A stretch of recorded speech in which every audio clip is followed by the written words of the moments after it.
Bem-vindos ao canal Karatê do Matheus. Na descrição do vídeo consta 2 links de venda do meu e-book, O Karatê Além da Luta. O valor de venda é quase simbólico e me ajuda muito. Um link é da Eduz e outro da Hotmart. Bem, vamos para o vídeo de hoje. Que loucura, minha gente! Vamos começar essa história lá atrás, numa ilha chamada Okinawa. Pensa num lugar com uma história rica, cheia de influências da China e do Japão. Foi lá que nasceu o Karatê, ou mãos vazias. Era uma arte de defesa pessoal, sabe? Uma mistura de técnicas locais com o Kung Fu chinês. Os mestres ensinavam em segredo, de pai para filho, de mestre para discípulo. Não tinha uniforme, não tinha faixa colorida, nada disso. Era uma arte para proteger a família e a comunidade. Era pura e focada na eficiência, uma ferramenta de sobrevivência. O treinamento era duro, repetitivo e levava uma vida inteira para ser dominado. Cada mestre tinha seu estilo, sua pegada. Aí, no começo do século XX, um mestre visionário chamado Gichin Funakoshi resolveu que essa arte incrível não podia ficar só em Okinawa. Ele sentiu que o Karatê tinha uma mensagem de disciplina, respeito e autodesenvolvimento que o Japão inteiro precisava conhecer. Funakoshi era um professor, um poeta, um homem de paz. Ele pegou o Karatê, que era visto como uma luta meio rústica, e começou a dar uma roupagem mais filosófica, mais educacional. Ele queria transformar a arte de lutar numa arte de viver, um caminho de aperfeiçoamento, o Do. Era uma missão de vida, uma verdadeira loucura. Ele acreditava que o Karatê podia construir o caráter das pessoas, não só o corpo. Então, em 1922, ele foi para Tóquio. Imagina a cena, um mestre de Okinawa chegando na capital do Japão para mostrar uma arte marcial desconhecida. Foi uma batalha, viu? O Japão já tinha artes marciais super respeitadas, como o Judô e o Kendo. O Karatê era visto com desconfiança, como algo estrangeiro, meio bruto. Funakoshi teve que ter muita paciência e sabedoria. Ele fez demonstrações em universidades, escolas e para a elite japonesa. Ele escreveu livros, deu palestras e, aos poucos, foi plantando a sementinha do Karatê no coração do Japão. Ele era um embaixador, um verdadeiro pioneiro. O Karatê que ele ensinava era muito ligado à tradição de Okinawa, focado em katas, que são as sequências de movimentos, e na defesa pessoal para distâncias curtas. As posturas eram mais altas, os golpes eram mais contidos. Era um karatê de mestre, para ser estudado com calma ao longo de muitos anos. Funcionava muito bem, claro, mas talvez não tivesse o dinamismo que os jovens japoneses daquela época buscavam. Era preciso algo mais. Era preciso uma faísca, uma energia nova para fazer o karatê explodir de vez. E essa faísca estava chegando, e vinha de dentro da sua própria casa. E aí entra em cena o nosso personagem principal, Yoshitaka Funakoshi, também conhecido como Jigo. Ele era o 3º filho de Gichin Funakoshi, um jovem com uma energia que, olha, vou te contar. Desde pequeno ele era meio doentinho, diagnosticado com tuberculose ainda criança. Os médicos disseram que ele não passaria dos 20 anos, mas o Yoshitaka era teimoso, um guerreiro. Ele decidiu que não ia se entregar e mergulhou de cabeça no karatê do pai. Ele viu na arte marcial uma forma de fortalecer o corpo e a mente, de desafiar o destino. Ele treinava como um louco, com uma intensidade que assustava todo mundo. Ele queria provar que podia ser forte, que podia superar qualquer obstáculo. Enquanto o pai, Gichin, era o filósofo, o poeta, o embaixador que abriu as portas, Yoshitaka era o laboratório vivo. Ele era o cara da ação, da prática, da inovação. Ele olhava para o karatê do pai e, com todo o respeito do mundo, pensava: isso é incrível, mas pode ser mais. Pode ser mais forte, mais rápido, mais dinâmico. Ele não queria mudar a essência, a filosofia do Do. Ele queria dar novas ferramentas para essa filosofia se expressar. Ele era o arquiteto que pegou a base sólida construída pelo pai e ergueu um arranha-céu em cima. Uma parceria de gerações que mudaria tudo para sempre. A partir da década de 1930, com o pai já mais velho, Yoshitaka assumiu a liderança dos treinos no Dojo Shotokan. E aí, minha gente, a coisa mudou de patamar. Ele era um gênio da arte marcial. Ele estudou outras artes japonesas, como o Kendo, a esgrima com espada de bambu, e o Judô. Ele pegou conceitos dessas artes, como a noção de distância, o Maai e o tempo de ataque, e trouxe para dentro do karatê. Ele queria preparar o karatê não só para a defesa pessoal, mas também para o combate, para o confronto real. Ele transformou o karatê numa arte marcial moderna, pronta para os desafios do século XX. O mais incrível é que ele fez tudo isso em muito pouco tempo. Entre 1930 e sua morte prematura, em 1945, aos 39 anos, ele revolucionou o karatê. Pensa nisso! Em apenas 15 anos, ele redefiniu completamente a forma como a arte era praticada. Ele introduziu posturas mais baixas e longas para gerar mais potência.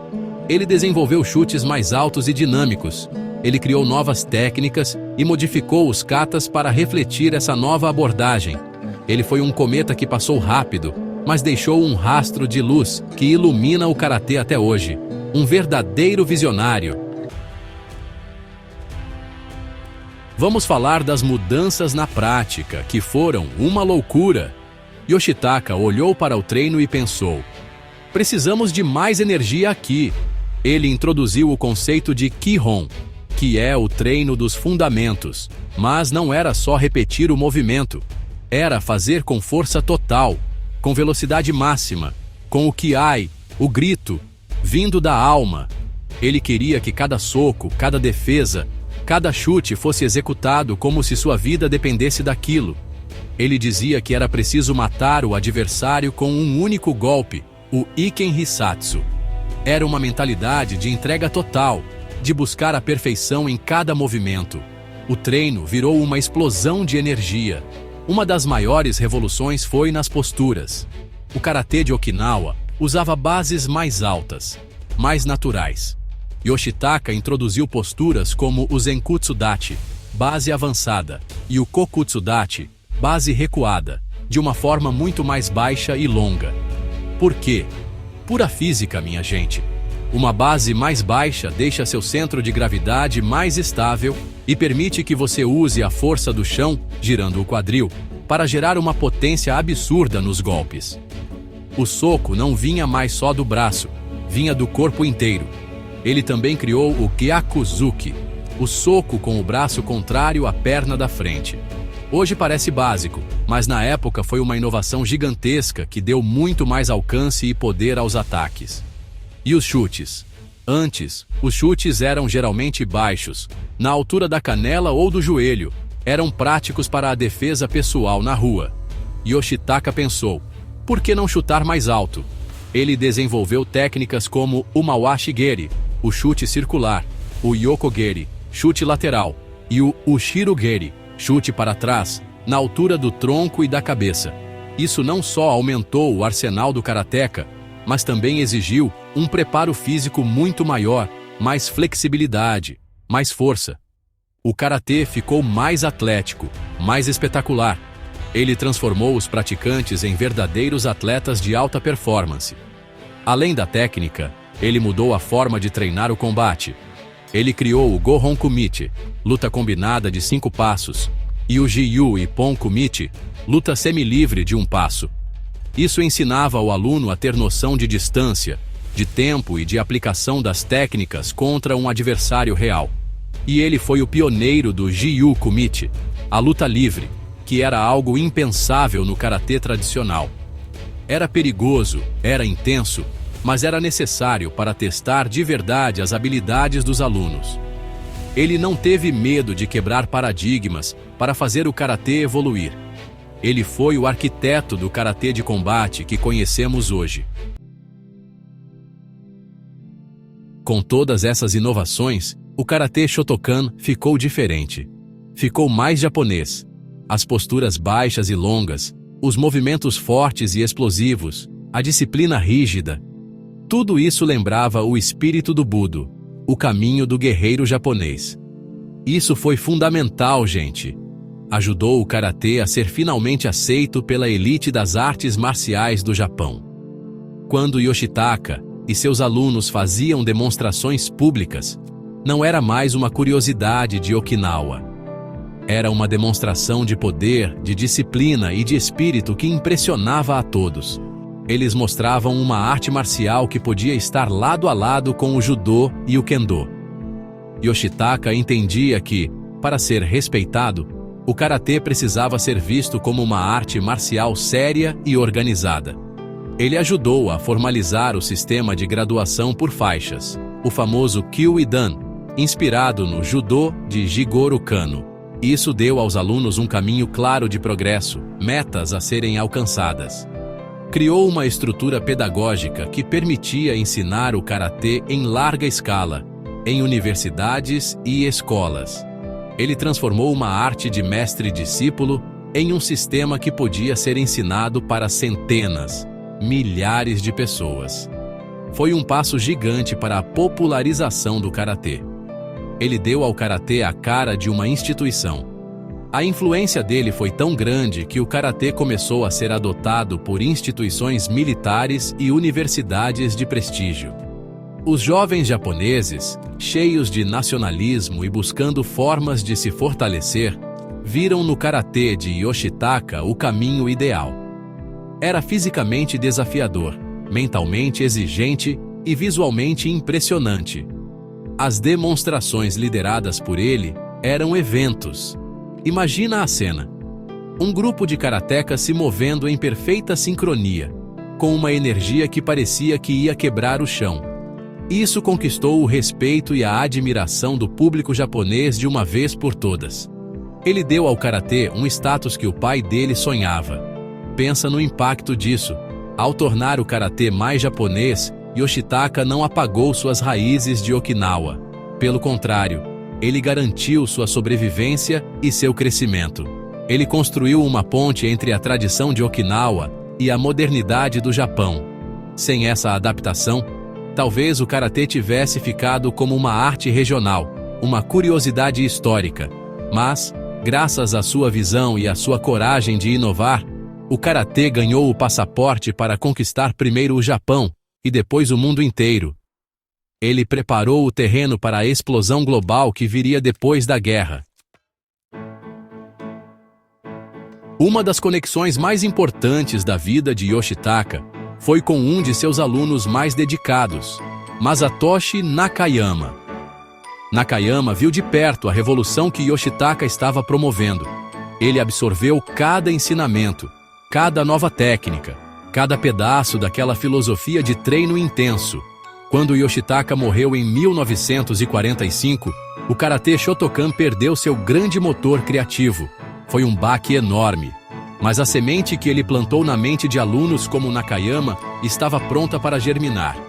Eles tinham a missão de não deixar aquela chama se apagar.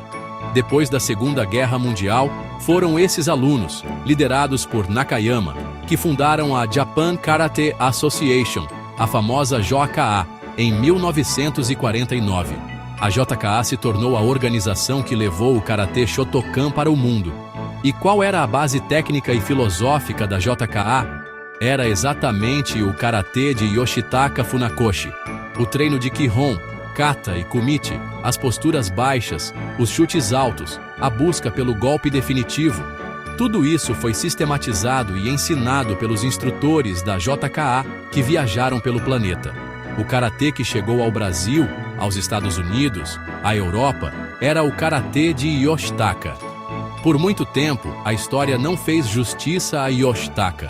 Como ele morreu jovem e o pai viveu até 1957, a figura de Gichin Funakoshi naturalmente ofuscou a do filho. Muitos praticantes por décadas nem sabiam da importância dele. Achavam que o karatê que praticavam tinha sido criado daquele jeito pelo velho mestre. Mas, com o tempo, historiadores e mestres mais antigos começaram a resgatar a verdade. Hoje, é impossível falar da história do Karatê Shotokan sem colocar Yoshitaka no centro da transformação. Ele é reconhecido como o gênio, o arquiteto que desenhou a arte que milhões praticam hoje. O legado de Yoshitaka é a prova de que a tradição e a inovação podem e devem andar juntas. Ele respeitou a base do pai, a filosofia, o Do, mas não teve medo de questionar, de experimentar, de evoluir.